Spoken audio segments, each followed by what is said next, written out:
नमस्कार, बहुत स्वागत है आपका ओंकार न्यूज में। मैं हूं आपके साथ ज्योति यादव। तो बुलेटिन की शुरुआत करेंगे उत्तराखंड की खबरों के साथ। प्रधानमंत्री नरेंद्र मोदी के मन की बात कार्यक्रम का 100वां संस्करण आज रविवार को प्रसारित हुआ है। पीएम के मन की बात को प्रदेश में मुख्यमंत्री पुष्कर सिंह धामी समेत करीब 10 लाख लोगों ने सुना। स्कूली छात्रों और आम जनता ने भी मन की बात सुनने को लेकर उत्साह नजर आया। वहीं चौखुटिया में महिलाओं ने गेहूं की कटाई और मढ़ाई करते हुए खेतों में पीएम मोदी की मन की बात सुनी।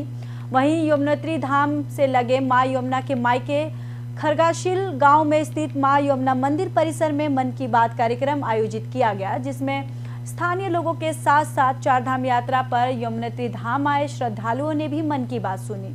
वहीं सीएम धामी ने कहा कि पीएम मोदी की मन की बात केवल मन की बात ही नहीं है, ये जन जन की बात है। इससे लोगों का उत्साह बढ़ा है। वहीं बीजेपी प्रदेश अध्यक्ष महेंद्र भट्ट ने कहा कि 3 अक्टूबर 2014 को मन की बात कार्यक्रम शुरू हुआ था।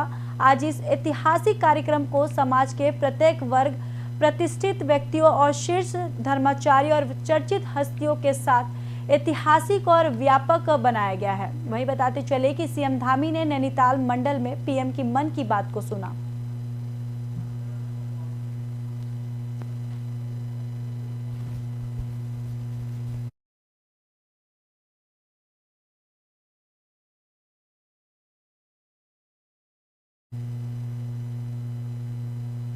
प्रधानमंत्री के मन की बात के 100वें एपिसोड के कार्यक्रम का आयोजन किया गया और आज राजभवन में यह आयोजन हुआ है। वहीं जहां मुख्य अतिथि के तौर पर राज्यपाल श्री गुरमीत सिंह मौजूद रहे। बताते चले कि मोदी के प्रधानमंत्री बनने के बाद 3 अक्टूबर 2014 को मन की बात कार्यक्रम का प्रसारण शुरू किया गया था। वहीं 31 जनवरी 2016 को प्रधानमंत्री ने मन की बात में उत्तराखंड प्रदेश का जिक्र किया था और इस दौरान 11वीं कक्षा की छात्रों के द्वारा नदियों में लगातार बढ़ रहे कूड़ा कचरा पर चिंता व्यक्त की थी। वहीं प्रधानमंत्री मोदी ने मन की बात को लेकर कहा कि ये उनके लिए आस्था पूजा में वृद्धि है। मन की बात में कई महत्वपूर्ण विषय का जिक्र करते हुए मैं कई बार भावुक भी हुआ हूँ और मन की बात के 100वें एपिसोड में प्रधानमंत्री ने G20 का जिक्र किया और आज भारत देश के लिए ये सबसे बड़ी उपलब्धि है कि हम G20 की अध्यक्षता कर रहे हैं।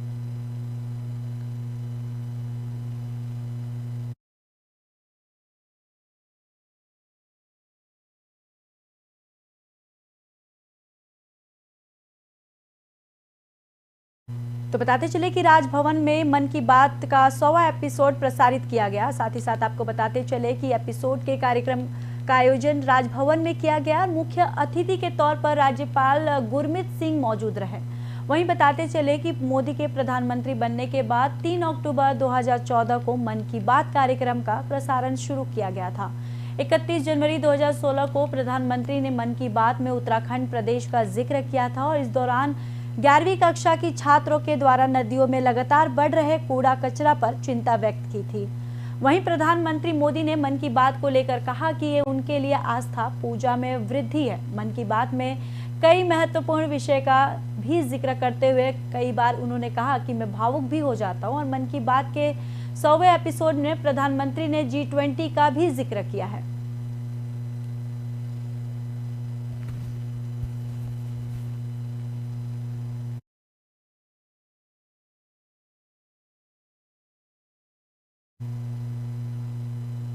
बढ़ते हैं अगली खबर की ओर। केदारनाथ और बद्रीनाथ में भारी बर्फबारी हो रही है। वहीं निचले इलाकों में बारिश के कारण सड़क पर बड़े बड़े पत्थर जमा हो गए हैं, जिसके चलते देर रात चारधाम यात्रा रोकी गई। वहीं यात्रियों से आसपास के शहरों में रहने की अपील की जा रही है। अधिकारियों के मुताबिक NIT उत्तराखंड के पास और बद्रीनाथ बस स्टैंड के पास जहाँ चारधाम यात्रियों को रोका जा रहा है, वहाँ चेकिंग पॉइंट बनाए गए हैं। वहीं SHO श्रीनगर रवि सैनी ने कहा कि श्रीनगर गढ़वाल में पुलिस ने NIT उत्तराखंड पास और बद्रीनाथ बस स्टैंड के पास चेकिंग पॉइंट बनाए हैं, जहां चारधाम यात्रियों को रोका जा रहा है और जिन लोगों ने रात ठहरने के लिए ऑनलाइन बुकिंग की है, उन्हें रुद्रप्रयाग की ओर जाने की अनुमति दी गई है। लेकिन जिन यात्रियों ने बुकिंग नहीं कराई है, उनके पास श्रीनगर में ही रहने की अपील की जा रही है और पुलिस का ये भी कहना है कि श्रीनगर में ठहरने के पुख्ता इंतजाम भी किए गए हैं। वहीं यात्रियों को किसी तरह की परेशानी नहीं होगी और एक बार जब मौसम साफ हो जाए तो सभी अपनी यात्रा जारी रख सकते हैं। तो खराब मौसम के कारण चारधाम यात्रा को रोकी गई है। बताते चले कि केदारनाथ बद्रीनाथ में हो रही बर्फबारी की वजह से चारधाम यात्रा को रोका गया है। वहीं आपको बताते चले कि एनआईटी उत्तराखंड के पास और बद्रीनाथ बस स्टैंड के पास जहां चारधाम यात्रियों को रोका जा रहा है वहां चेकिंग पॉइंट बनाए गए हैं। वहीं एसएचओ श्रीनगर रवि सैनी ने कहा कि श्रीनगर गढ़वाल में पुलिस ने एनआईटी उत्तराखंड पास और बद्रीनाथ बस स्टैंड के पास चेकिंग पॉइंट बनाए हैं जहां चारधाम यात्रियों को रोका जा रहा है और जिन लोगों ने रात ठहरने के लिए ऑनलाइन बुकिंग की है उन्हें रुद्रप्रयाग की ओर जाने की अनुमति दी जाएगी, लेकिन जिन यात्रियों ने बुकिंग नहीं कराई है उन्हें पास श्रीनगर में ही रहने की अपील की जा रही है। और पुलिस का ये भी कहना है कि श्रीनगर में ठहरने के पुख्ता इंतजाम भी किए गए हैं। यात्रियों को किसी तरह की परेशानी नहीं होगी और एक बार जब मौसम साफ हो जाए तो सभी अपनी यात्रा जारी रख सकते हैं।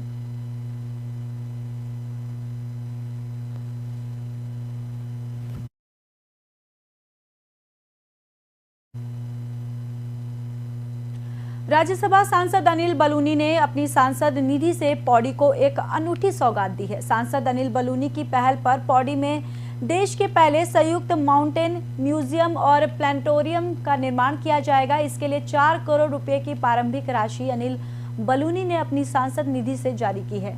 इन दोनों संस्थानों के निर्माण से लगभग 20 करोड़ रुपए की लागत खर्च होगी। इस पूरे प्रोजेक्ट का खर्च सांसद अनिल बलूनी अपनी सांसद निधि और अन्य संस्थाओं की मदद से जुटाएंगे। साथ ही यह राज्य का पहला और अखिल भारतीय स्तर पर भी अनूठा केंद्र होगा जहां खगोल और भूगोल, इतिहास और संस्कृति से एक ही स्थान पर परिचित कराने का प्रयास किया जाएगा। वहीं डीएम पौड़ी ने बताया कि प्रस्तावित प्रोजेक्ट के लिए पहली धनराशि अवमुक्त हो चुकी है। जल्द ही टेंडर प्रक्रिया होने के बाद योजना को धरातल पर उतार लिया जाएगा। तो पर्वतीय संग्रहालय और तारामंडल का निर्माण होगा। आपको बताते चले कि राज्यसभा सांसद अनिल बलूनी ने कहा है। साथ ही साथ आपको बताते चले कि उनकी ये पहल है कि पौड़ी में देश के पहले संयुक्त माउंटेन म्यूजियम और प्लानिटोरियम का निर्माण किया जाएगा। इसके लिए 4 करोड़ रुपए की प्रारंभिक राशि अनिल बलूनी ने अपनी सांसद निधि से जारी की है। इन दोनों संस्थानों के निर्माण से लगभग 20 करोड़ रुपए की लागत खर्च होगी। इस पूरे प्रोजेक्ट का खर्च सांसद अनिल बलूनी अपनी सांसद निधि और अन्य संस्थाओं की मदद से जुटाएंगे और साथ ही यह राज्य का पहला और अखिल भारतीय स्तर पर भी अनूठा केंद्र होगा जहां खगोल और भूगोल, इतिहास और संस्कृति से एक ही स्थान पर परिचित कराने का प्रयास किया जाएगा। डीएम पौड़ी ने यह भी बताया कि प्रस्तावित प्रोजेक्ट के लिए पहली धनराशि अवमुक्त हो चुकी है और जल्द ही टेंडर प्रक्रिया होने के बाद योजना को धरातल पर उतारा जाएगा। सभा सांसद अनिल बलूनी सर की तरफ से अभी हमें सांसद निधि के माध्यम से 4.61 करोड़ के आसपास का एक फंड सैंक्शन किया गया। ये माउंटेन म्यूजियम के लिए है और माउंटेन म्यूजियम के साथ एक प्लानिटेरियम भी बनाया जाने प्रस्तावित है। इस प्रोजेक्ट में माननीय सांसद महोदय के जो निर्देश हैं इसे ग्रैंड स्केल पे जो लिया जाना है और नेशनल लेवल पर इसे एक बेटर सेंटर के तौर पे इस्टेब्लिश करना है या पौड़ी को एक टूरिस्ट डेस्टिनेशन के तौर पे डेवलप किए जाने की तरफ ये कदम होगा। और चूँकि माउंटेन म्यूजियम हमारे देश का संभवतः पहला माउंटेन म्यूजियम होगा और इसके साथ में प्लानिटेरियम भी होने से यहाँ खगोल विज्ञान के जिज्ञासुओं प्लस जो भी आपके माउंटेनियरिंग या माउंटेन्स में इंटरेस्ट रखने वाले लोग हैं उनके लिए एक नया अट्रैक्शन। तो वहीं कुमाऊं आयुक्त दीपक रावत ने संयुक्त निरीक्षण के बाद जिला स्तरीय विकास प्राधिकरण के अधीन आने वाले पुराने भवनों के मरम्मत कार्य की अनुमति देने की बात कही है। उन्होंने कहा कि प्राधिकरण के माध्यम से महिलाओं के लिए पिक टॉयलेट बनाए जाएंगे और जिला कार्यालय के नीचे park, view point, cafe, view point तक पहुंच मार्ग, लाइटिंग के साथ ही सौंदर्यीकरण कराने की भी बात कही है। जिला स्तरीय विकास प्राधिकरण बोर्ड की बैठक में निर्णय लिया गया कि कौसानी के अल्मोड़ा जिले में आने वाले क्षेत्रों के नक्शे अल्मोड़ा प्राधिकरण से ही पास होंगे। मंडलायुक्त ने जिला मुख्यालय के मंडल सेरा में मास्टर प्लान के चिन्हित कम्युनिटी स्ट्रक्चर के परिवर्तन के लिए शासन को प्रस्ताव भेजने के निर्देश दिए हैं।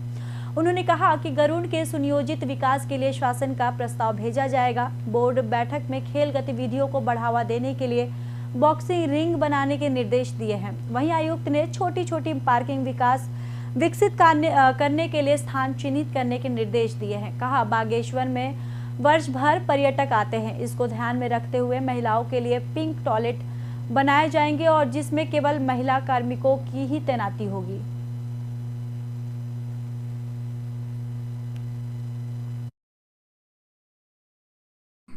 जिला स्तरीय विकास प्राधिकरण की 7वीं बोर्ड बैठक अभी बागेश्वर में हुई है और इसमें जिन मुद्दों पे चर्चा हुई है और निर्णय हुए हैं उनको आप 3-4 कैटेगरीज में मान सकते हैं। एक तो ऐसे मुद्दे थे जो डेवलपमेंट के काम हमें प्राधिकरण के फंड से करवाने हैं, तो इसमें कुछ जगह में एक पार्क बना रहे हैं, अच्छी लाइटिंग कर रहे हैं, एक व्यू पॉइंट बना रहे हैं कलेक्ट्रेट के पास, एक तो ये हुआ है। कुछ म्यूरल्स हम बनाएंगे, एक महिलाओं के लिए विशेषकर एक पिंक टॉयलेट हम बना रहे हैं जो शहर में किसी उपयुक्त स्थान पे होगा जहां लेडीज।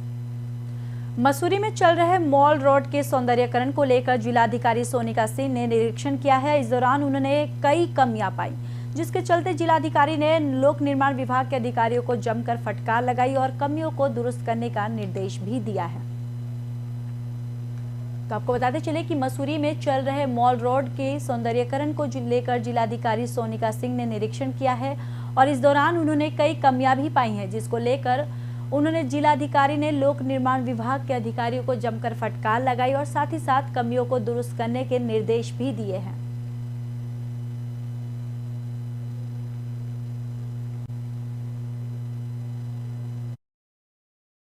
नहीं, जो ये वाला एरिया तो इन्होंने ब्लैक टॉप कर दिया है। फिर यहाँ से जो झूला घर से आगे का जो एरिया है, अपर मॉल रोड इन्होंने ब्लैक टॉप कर दी है, लोअर मॉल रोड, और फिर वहाँ से जो पिक्चर पैलेस तक का रास्ता है अभी उसमें काम चल रहा है और हम लोग पूरी कोशिश कर रहे हैं कि हम लोग अप्रैल एंड तक ही इस पूरे काम को कंप्लीट कर दें। थोड़ा बहुत आगे पीछे हो तो भी, लेकिन कंप्लीट करने की पूरी वो है। मैंने कहा कि हम तो कोशिश करेंगे कि हम 30 तारीख तक, अभी भी हमारे पास 3 दिन है और हम पूरी कोशिश करेंगे कि हम 3 दिनों में काम पूरा कर लें, प्रोवाइडेड बरसात या कोई इस तरह का इशू ना है। वो जिस एरिया में खड़ा किया था वो बिल्कुल सेफ नहीं था और इसी वजह से वो नीचे की तरफ, बेसिकली जो बताया जा रहा है कि उन्होंने थोड़ा टर्न लिया और वो नीचे की तरफ चला गया क्योंकि वो एरिया सेफ नहीं था। तो PWD को भी इंस्ट्रक्शन है कि जहाँ भी इस तरह के एरियाज़ हैं जहाँ पे इनको या तो बिल बोर्ड या तो बोर्ड्स लगा। उत्तराखंड के कैबिनेट मंत्री चंदन राम दास की मौत के बाद सियासत तेज हो गई है। कांग्रेस के प्रदेश अध्यक्ष करण माहरा ने बीजेपी पर निशाना साधा। उन्होंने कहा कि सरकार स्वास्थ्य को लेकर बड़े बड़े दावे करती है, एयर एम्बुलेंस चलाने की बात करती है, लेकिन प्रदेश में हालात ये हैं कि बीजेपी अपने ही कैबिनेट मंत्री को एयर एम्बुलेंस की सेवा नहीं दे पाई। अगर समय से चंदन राम दास को एम्बुलेंस की सेवा मिल जाती तो शायद चंदन राम दास की जान बचाई जा सकती थी। और बीजेपी फोन न उठाने वाले अधिकारियों पर कार्रवाई करने के बजाय झूठ बोलकर हमारी नेता इंदिरा हरदेश को एयर एम्बुलेंस देने की बात कर रही है। बीजेपी को शर्म आनी चाहिए। आज प्रदेश में ब्यूरोक्रेसी इतनी हावी हो चुकी है कि अधिकारी फोन उठाना भी गवारा नहीं समझते। बीजेपी के प्रदेश अध्यक्ष महेंद्र भट्ट ने भी पलटवार किया है। उन्होंने कहा कि कांग्रेस यह भूल गई है कि इंदिरा हृदय जी को भी एक एयर एम्बुलेंस बीजेपी सरकार नहीं दी थी और अब जिस तरीके से कांग्रेस सवाल खड़े कर रही है उससे लगता है कि कांग्रेस मृत आत्मा का अपमान कर रहे हैं। तो कैबिनेट मंत्री की मौत के बाद सियासत गर्मा गई है। बता दें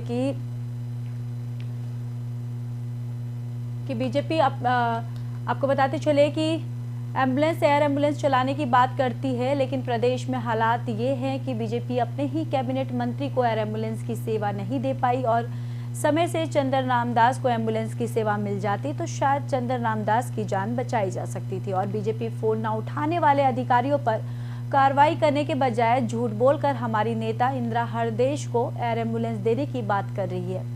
वहीं बीजेपी को शर्म आनी चाहिए। आज प्रदेश में ब्यूरोक्रेसी इतनी हावी हो चुकी है कि अधिकारी फोन उठाना भी गवारा नहीं समझते। बीजेपी के प्रदेश अध्यक्ष महेंद्र भट्ट ने भी पलटवार किया है। उन्होंने कहा कि कांग्रेस ये भूल गई है कि इंदिरा हृदय जी को भी एक एयर एम्बुलेंस बीजेपी सरकार नहीं दी थी और अब जिस तरीके से कांग्रेस सवाल खड़े कर रही है उससे लगता है कि कांग्रेस मृत आत्मा का अपमान कर रही है।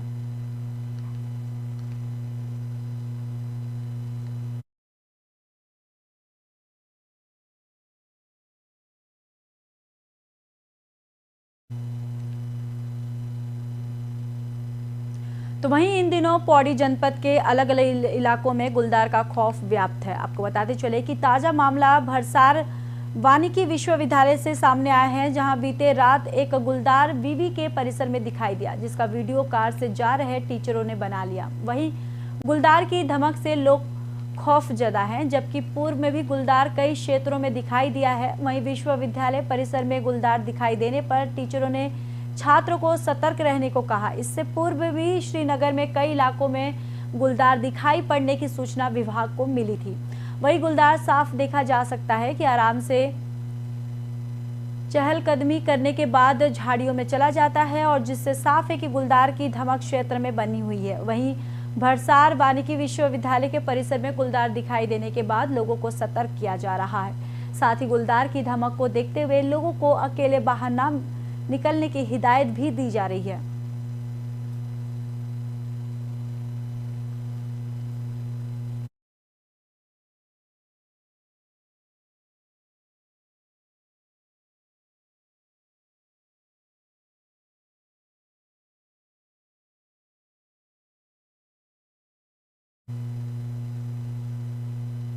फिलहाल इस बुलेटिन में इतना ही। बाकी देश और दुनिया की खबरों के लिए देखते रहिए ओंकार न्यूज़।